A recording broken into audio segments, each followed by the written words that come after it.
preguntas del día de hoy. Y vamos a iniciar con las preguntas del curso de geografía, ¿no? La pregunta 60 exactamente corresponde a geografía. Nos pregunta la zona donde se dan los grandes flujos convectivos del magma, que es el causante de la dinamicidad de las placas tectónicas. Se conoce como. Bueno, esta es una pregunta propia del tema de geósfera, ¿no? Nosotros sabemos que la geósfera tiene tres partes importantes, ¿no? Está el núcleo, está el manto y está la corteza. Entonces, esta situación de la geósfera, y por conocimiento sabemos nosotros que en la parte superior al núcleo, que es el manto, ¿no? Es la zona donde se da estos flujos del magma, ¿correcto? Sin embargo, este manto es también superior e inferior. Entonces, el manto inferior como tal es el que más, por ser inferior, no genera tanta dinamicidad la placa tectónica.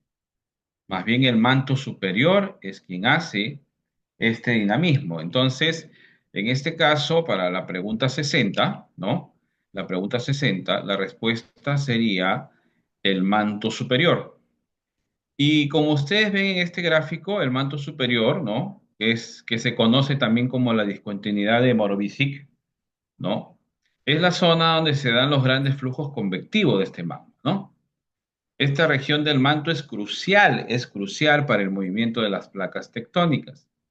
Entonces, ya sabemos que lo que está por encima del manto superior viene a ser la corteza, y que esta corteza tal vez puede ser oceánica y continental, ¿no? Oceánica, porque ya nos está indicando los mares con una dimensión de 6 a 12 kilómetros, y la corteza continental, que es propia de lo que es ya la parte de la corteza del planeta, que va a una distancia de 25 a 70 kilómetros. Pues bien, esto es con respecto a la pregunta número uno de geografía, que en este caso, en este examen, ha sido la número 60, ¿correcto? Pasemos a la siguiente pregunta, la pregunta 61. Dice, ¿cuál es la línea imaginaria terrestre que determina los usos horarios o el cálculo de las horas internacionales? Bueno, nos dan cinco alternativas: el antimeridiano, el trópico de Cáncer, el meridiano de Greenwich, la línea equinoccial y el trópico de Capricornio.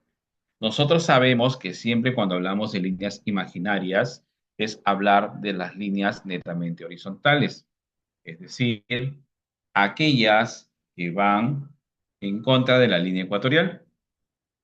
Por lo tanto, estas líneas reciben el nombre de meridiano. Esta pregunta es una pregunta básica, para poder determinar lo que son usos horarios y cálculo de horas. Por lo tanto, la respuesta en este caso ya es notoria, se ve simplemente es de deducción, que es el meridiano de Greenwich, ¿no? El famoso meridiano cero, que es esta línea imaginaria terrestre, ¿no? Que determina los usos horarios y el cálculo de las horas, ¿no? También es conocido como el meridiano 0 grados, ¿no? Ya que su longitud es cero y sirve como referencia, pues, para establecer los diferentes usos horarios alrededor del mundo. Entonces, esto ya es una pregunta, obviamente, para mi parecer, de criterio general y de conocimiento general en el curso de geografía. ¿Ok? Pues bien, vamos a la siguiente pregunta, que también es de geografía y nos habla acerca de los referentes o los investigadores que han aportado a esta ciencia que es la geografía, ¿no? Dice, el autor, nos coloca pues la incógnita, indicó que para el análisis de los fenómenos geográficos se debe investigar las, las causas generatrices del hecho que realiza la superficie terrestre, es decir, poder explicar el porqué de dicho fenómeno, ¿correcto? Pues bien, estamos hablando pues obviamente de Carlos von Ritter, también conocido como Carl Ritter, ¿no? Carl Ritter es un científico eh, inglés, que indicó que para el análisis de los fenómenos geográficos se debe investigar primero las causas generatrices, ¿no? Generatrices, o sea, las que originan el hecho que realiza la superficie terrestre. Entonces, para poder explicar el porqué de este fenómeno, ¿no? Ritter es también conocido por su enfoque en la geografía como una ciencia que busca entender las interrelaciones entre el ser humano y su entorno. El aporte que ha hecho Ritter, pues obviamente ha valido para que hoy en día la geografía denote y simplemente afiance más su fuerza como ciencia. ¿Correcto? Pues bien, la siguiente pregunta que ya corresponde al curso de economía, que es la pregunta 63, nos dice, ¿cómo se denomina la situación en la que un empleador obliga a sus trabajadores a laborar horas adicionales sin ofrecer ningún tipo de compensación económica al final del mes? Nos ponen como alternativas desgaste físico, productividad, valor agregado, proletariado y plusvalía. Nosotros sabemos, ¿no? Por conocimiento de factor trabajo, que todo trabajo excedente no remunerado genera lo que se conoce como la plusvalía, ¿correcto? Que es un concepto económico que se refiere al valor adicional que se genera en un proceso productivo. Pero ojo, un valor adicional que se genera a favor del empresario. Teníamos que recorrer una corriente del marxismo, ¿no? Que define como la diferencia entre el valor que los trabajadores producen a través de su trabajo y el salario que reciben a cambio. Esta diferencia es apropiada por el capitalista, lo que resulta en ganancias para la empresa.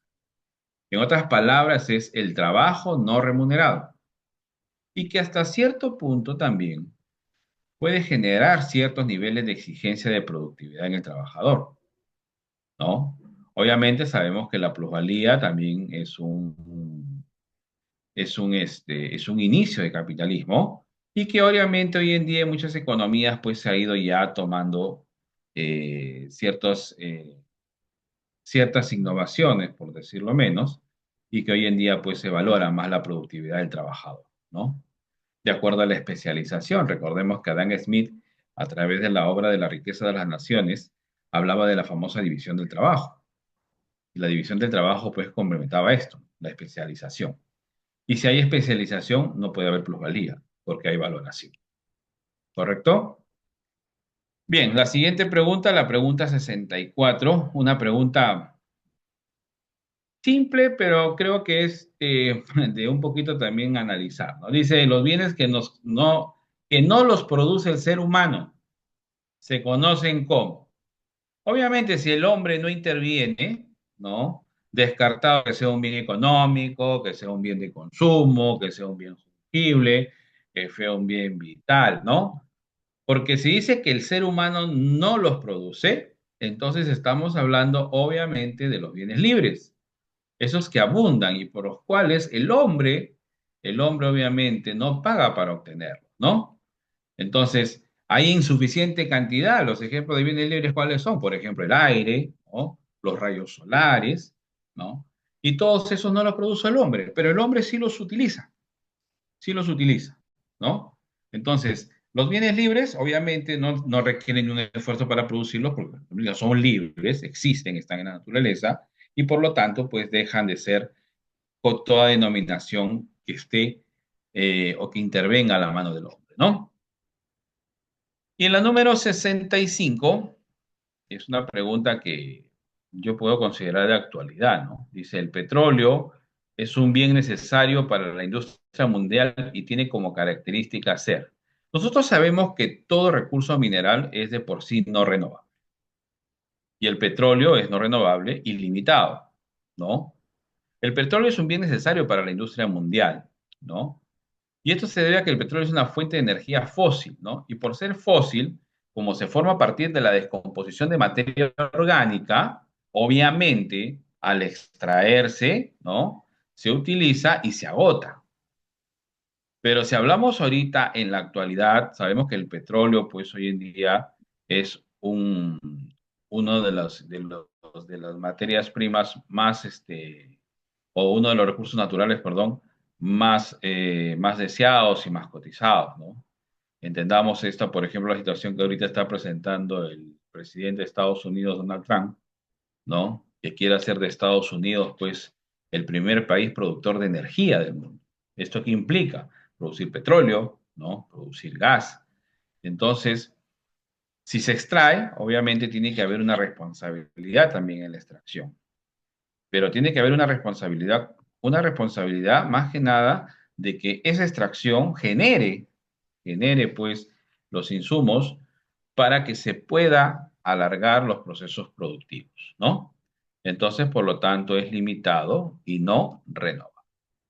Pues bien, estas han sido pues las preguntas que han correspondido al área de geografía y economía.